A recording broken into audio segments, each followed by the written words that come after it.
Hi guys, it's Jessica here, and welcome to this edition of the Quotation Bank Revision Tutorials, designed to help you in preparation for your GCSE English Literature exams.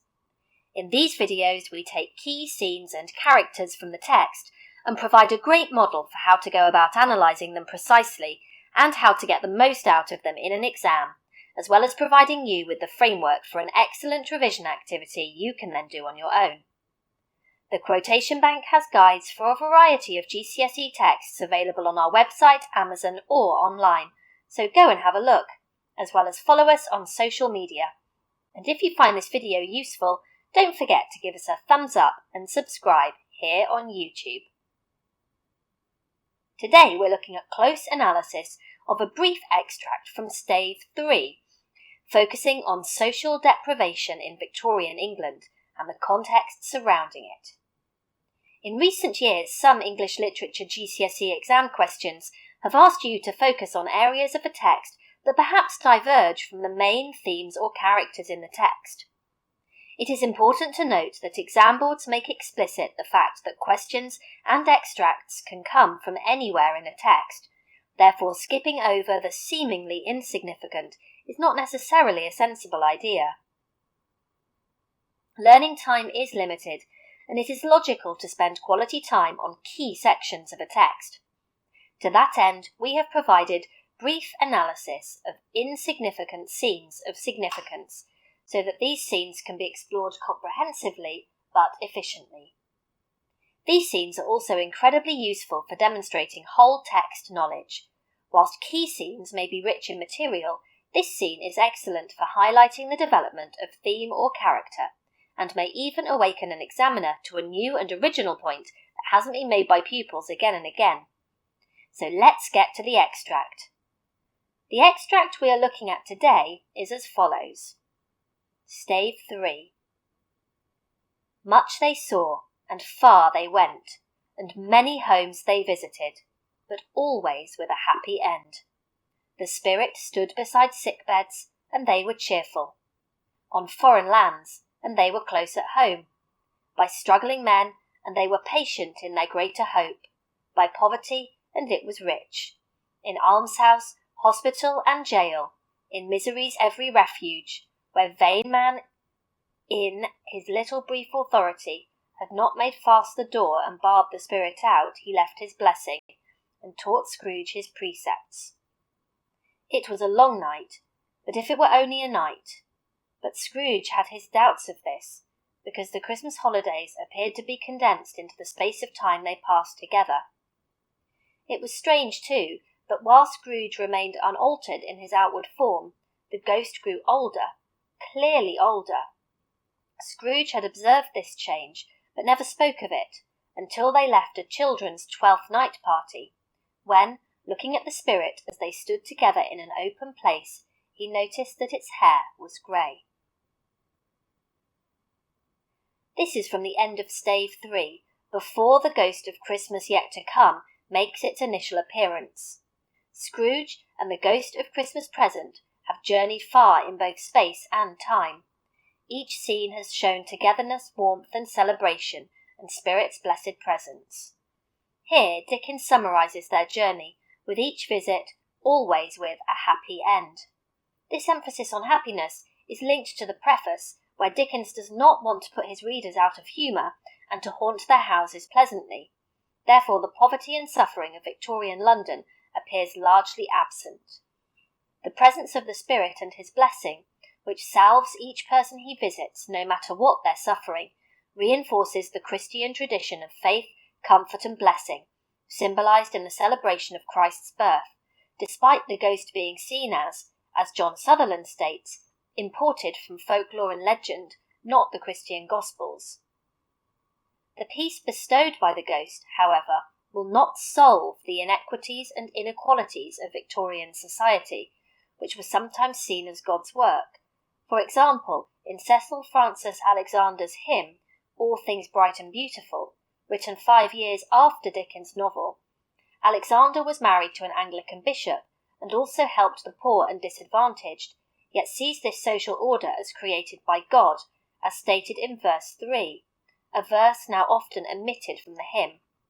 This was a belief endemic in Victorian society, and one which is commented in A Christmas Carol, but which is explored less explicitly than in other Dickens novels. The verse from the hymn states, "The rich man in his castle, the poor man at his gate. God made them high and lowly, and ordered their estate."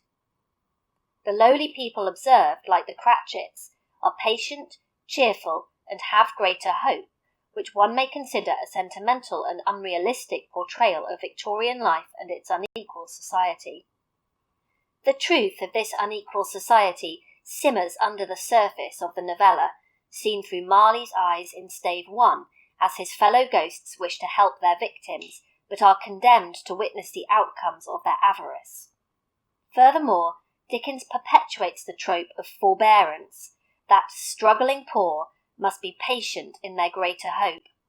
It could be argued that Dickens lacks courage in his social criticism in this text. He avoids the truly bleak existence of the poor and destitute in his desire not to offend his readers, once again presenting the idea that in poverty there can be joy, and that hope is the solution to suffering. We may even consider that believing in a Christian God through Victorian Anglicanism becomes a form of oppression. These juxtapositions present a series of dichotomies to the reader which underlie the novella. Dickens, therefore, must take care to ensure that the sympathy of the prosperous reader is engaged in order to effect a change in them and encourage them to make some slight provision for the poor and destitute who suffer greatly at the present time. Many thousands are in want of common necessaries, hundreds of thousands are in want of common comforts. However, no matter how much charity is given by the rich to the poor through charitable institutions, this alone will not reduce inequality, neither politically nor socially. However, Dickens' aim is to alert the prosperous reader to the unfair social stratification of their time and encourage them to act against this. Dickens also points out the vanity of man against the greater order of the Christian world, vain man in his little brief authority, reminding the reader that life is finite and may change suddenly, as Dickens' childhood security did. The triplet of almshouse, hospital, and jail highlights the places the destitute, the sick, and the criminal will find themselves, places of despair and discomfort. Yet the blessing can only be bestowed on those dwellings whose doors are not barred. Scrooge and the reader must open their metaphorical doors and their hearts to Christian benevolence and beneficence. Dickens once again subtly reinforces the reality of Victorian society to his reader, just as the ghost teaches Scrooge his precepts. The second paragraph emphasises the elastic nature of time in the hands of the ghost of Christmas Present. It was a long night, if it were only a night. The 3 visitations arrive at different times in the early hours of Christmas morning, and they manipulate the forward march of time in order to teach Scrooge the lessons leading to his redemption. In this experience, Scrooge is aware of the extraordinary time journey he undertakes, where one night encompasses the whole of the Christmas holidays until Twelfth Night.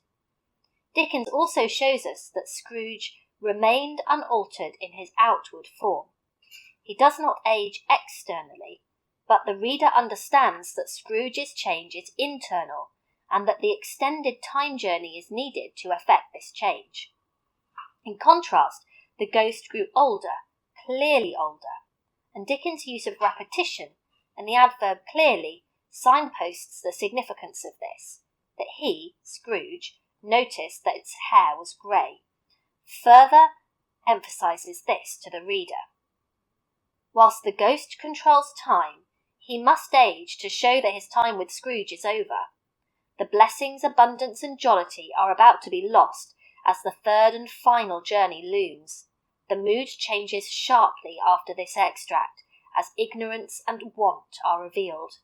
The subtle presence of the poor, the destitute, the sick, and criminal culminates in the hideous symbolism of the 2 children, wretched, abject, frightful, hideous, miserable. There is no comfort for the reader here, lulled by the previous warmth of the ghost of Christmas Present, whose final message is proclaimed. "Deny it," cried the spirit, stretching out its hand towards the city. Slander those who tell it ye.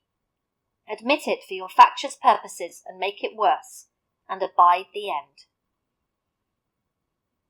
Now, once you have got to grips with this material, it is important to make sure you know what to do with it in the exam, and we can certainly help you with that. The quotation bank is designed to make sure that every point you make in an essay clearly fulfills the assessment objectives an examiner will be using when marking your work.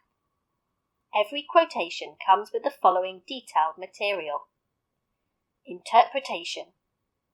The interpretation of each quotation allows you to fulfill Assessment Objective 1, responding to the text and giving an informed personal response. Techniques. Using subject-specific terminology correctly, in this case the literary devices used by Dickens, is a key part of Assessment Objective 2. Analysis. We have provided as much analysis, Assessment Objective 2, as possible. It is a great idea to analyse the quotation in detail. You need to do more than just say what it means, but also what effect the language, form and structure has on the reader.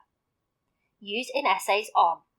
Your answer needs to be focused to fulfill Assessment Objective 1. This section helps you choose relevant quotations and link them together for a stronger essay. That brings us to the end of our analysis for today. I hope you found it useful, and if you have, do give a thumbs up and subscribe for more videos from the Quotation Bank. Don't forget to check out our study guides, where we provide analysis of 25 key quotations, as well as being full of essay plans, revision activities and more. They're available from our website and other online stores, and follow us on social media. Send us a quotation and we'll try to help you out with your analysis. Thanks for listening and good luck with the exams.